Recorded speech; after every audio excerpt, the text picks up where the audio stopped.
এবং মুহাম্মদ সাল্লাল্লাহু আলাইহি ওয়াসাল্লাম এভাবে বলেছেন 112 নম্বর সূরা সূরা ইখলাস, যেটা আমরা সকলেই জানি, মাত্র 4টি আয়াত যেখানে শুধু আল্লাহর পরিচয়, ইখলাস সকলেই জানি। মুহাম্মদ সাল্লাল্লাহু আলাইহি সাল্লাম বলেন এই সূরা ইখলাস সহিহ হাদিস থেকে প্রমাণিত যে সূরা ইখলাস 4টি আয়াত, 3 বার, একবার পড়লে 4 আয়াত, 3 বার পড়লে 3 4 12 আয়াত। এই 12টি আয়াত যদি সূরা ইখলাস 3 বার কেউ পাঠ করে তাহলে 30 পারা কোরআন দেখে পড়ে জানে কি হবে, 114টা সূরা দেখে পড়ে জানে কি হবে, 6236টা আয়াত দেখে পড়ে জানে কি হবে, 540টি রুকু দেখে পড়ে জানে কি হবে। সূরা ইখলাস 3 বার পড়লে 30 পারা দেখে পড়ে কোরআন মাজিদের নেকি, তেলাওয়াতের নেকি আল্লাহ তাআলা তার আমলনামায় দান করে দিবেন। সুবহানাল্লাহি ওয়া বিহামদিহি।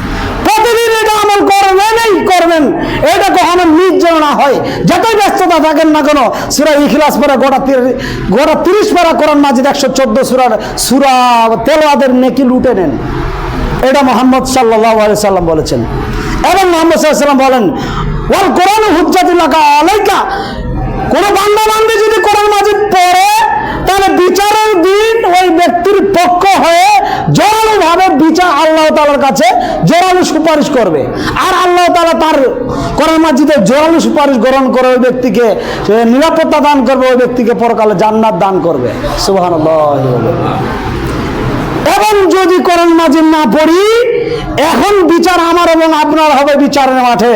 কোরআন মাজিদ আপনার এবং আমার বিপক্ষে সাক্ষী দিবে। আল্লাহ তোমার বিধান হিসেবে তার বাড়িতে, মসজিদে, মাদ্রাসায়, তার ঘরে ছিলাম, পুরো দিন একটা আয়াত পড়েনি আমাকে, আজকে তার বিচার জটিল কঠিন করা হোক, এখন কি হবে আবার এবং আপনার দশা।